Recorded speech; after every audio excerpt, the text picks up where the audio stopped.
ASCII and Unicode. These are standards that assign letters, numbers and other characters that you might find on your keyboard a binary code, a unique binary code. And that's what we're looking at in this review. You've come across lots of different codes. This is Morse code. They're dots and dashes, so beep and beep noises that were transmitted on the radio, and those bips and beeps could be translated back into English letters and numbers and symbols.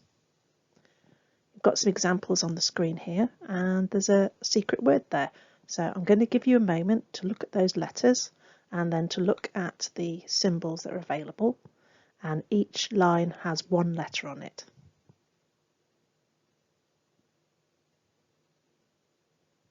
Did you get it? So the first one was a dash followed by 3 dots, and if you look, that's the letter B. Then it was I-N-A-R-Y, so binary. And this is how things were transmitted by radio, and so people were able to pass on messages. Just as there's a system to how the keys on the keyboard are placed, there's a system here to how many dots and dashes. Now everyone has to be unique. You can only have one code for one letter or symbol. But you can see the letter E, that in English is the most common letter, that's just 1 dot, which makes it really fast. And then the letter T is another really common one, that's just 1 dash. Whereas the things that are a bit more unusual, like X, Y and Z, they have 4 characters each. So this means that the message would be really quick to transmit, because something that uses all the common letters would be transmitted quicker than something that uses lots of the uncommon letters. There's always a system in these codes. This is emoji code, a series of keyboard symbol presses that could be entered into a phone or some other message, an email, and that translates into a little picture which has a meaning in English.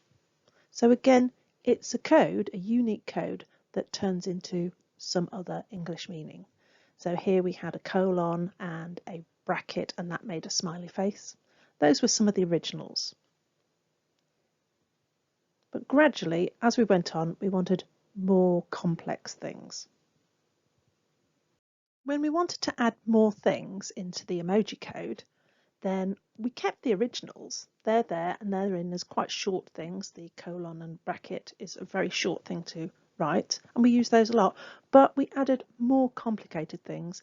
Very often these have more unusual symbols in, or they maybe have a multitude of symbols to get exactly what you want on the screen.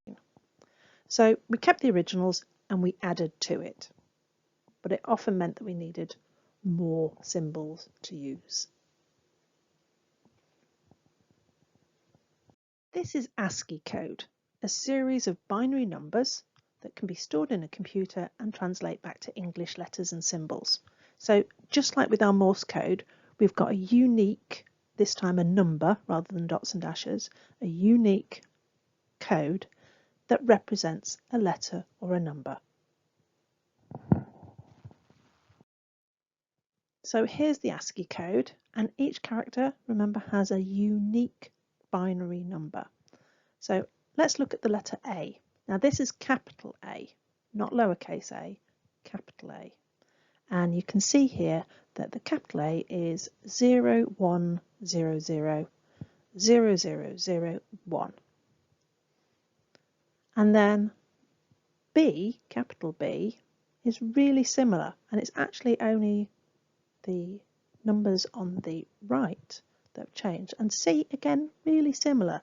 Can you see what the pattern is?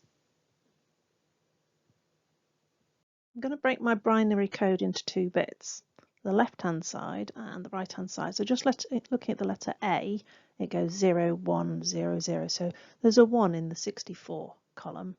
And then looking at the right-hand side that I've coloured green there, that's just the 1 in the 1 column. So adding that up, that would be 65 for the letter A. And you might think, why start at 65? If you ignore the left-hand side for a moment and just look at the right-hand side, then you can see that that 0001 represents 1, and if I go down to B, 0010 represents 2, so that'd be the second letter, 0011. So I've got the number there that represents which one it is in the alphabet, and then in the left hand side there's a 1 in the 64 column. So sometimes that's an easy way to remember it, but hopefully you can spot the pattern and work out what D would be, capital D, remember. I'm sure you spotted the pattern. Capital A is 65, therefore B is 66, C is 67, D is 68, and they keep incrementing like that all the way through. Now remember, there are other symbols out there like the exclamation mark, there's all the numbers and things that are on the keyboard. Anything that you could press on the keyboard needs its own individual code. Now I kept saying that 65 is capital A. If we look on here, we can see that lowercase a has a different number. So you remember when you're doing passwords and things and it's got to be uppercase and lowercase and so on, it's because in the computer they are completely different things. Lowercase and uppercase, completely different. However, we've used the same system. If we break it into left half and right half, you can see on the left half the capital A goes 0100. Lowercase a goes 0110. But then the right hand side is exactly the same.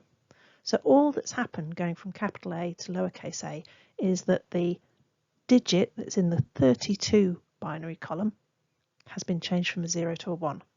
So there's 32 between capital A and lowercase a. And again, just the same,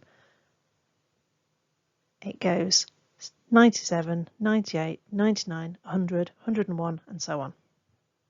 So it keeps on going up.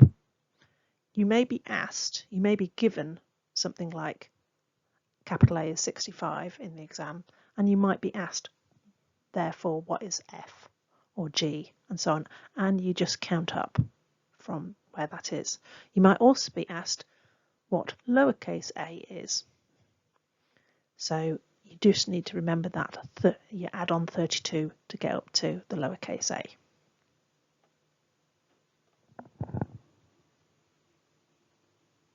The original ASCII had 128 letters, numbers and symbols. That's the most it could have. Obviously that was great for English or American, but it wasn't good for anything else. And it was just the basic things you might find on your keyboard, like the percentage sign or the plus sign, space, and so on. It was stored in 7 bits, and the 8th bit of the byte was used for error checking because originally it was very difficult to store and transmit data accurately. When things improved with transmitting data, they came out with extended ASCII, and this used all 8 bits in the byte. That meant they had twice as many letters, numbers and symbols to play with. Imagine the excitement. However, it still only really covered English letters and symbols. As storing things got cheaper and cheaper and transmitting things got cheaper and cheaper, we were able to give 2 bytes to store 1 character. Obviously this is twice as much storage to just do the letter A or the letter B and so on, but it was fine because storage was a lot cheaper. So then they had 2 bytes or 16 bits to store up to 65,536 different letters, numbers and symbols. And here's where we were able to start realizing that there are other languages and other symbol sets such as Chinese and Japanese, and obviously all the different letters that have all the symbols and things over them in European languages. So we were able to have all those sorts of things, and that's when we were also able to have things like emojis and things start coming in.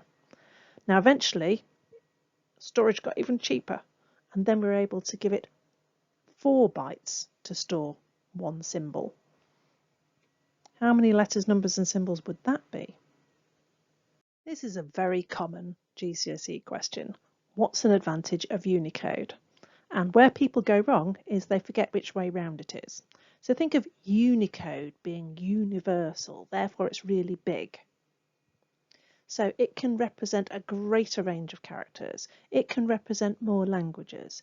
It also means that the portability of code and documents and things, as in taking it from one person to the next person and sending it abroad, is great because everyone's using the same binary number to represent the same character, and therefore you can't mistranslate anything accidentally. So those are advantages of Unicode. A slightly less common question is, what's the advantage of ASCII? Why would you use ASCII if Unicode's available? Well, the only real reason is the fact that it only takes 7 bits to store one character instead of, say, for instance, when you need 32 to store one character in Unicode.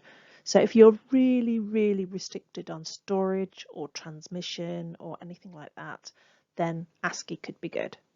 Also, if you only have a limited number of letters and symbols, then maybe you don't need all those other emojis and things like that. However, there's not a lot of advantages of ASCII. It's really just the fact that it takes less storage to store one character.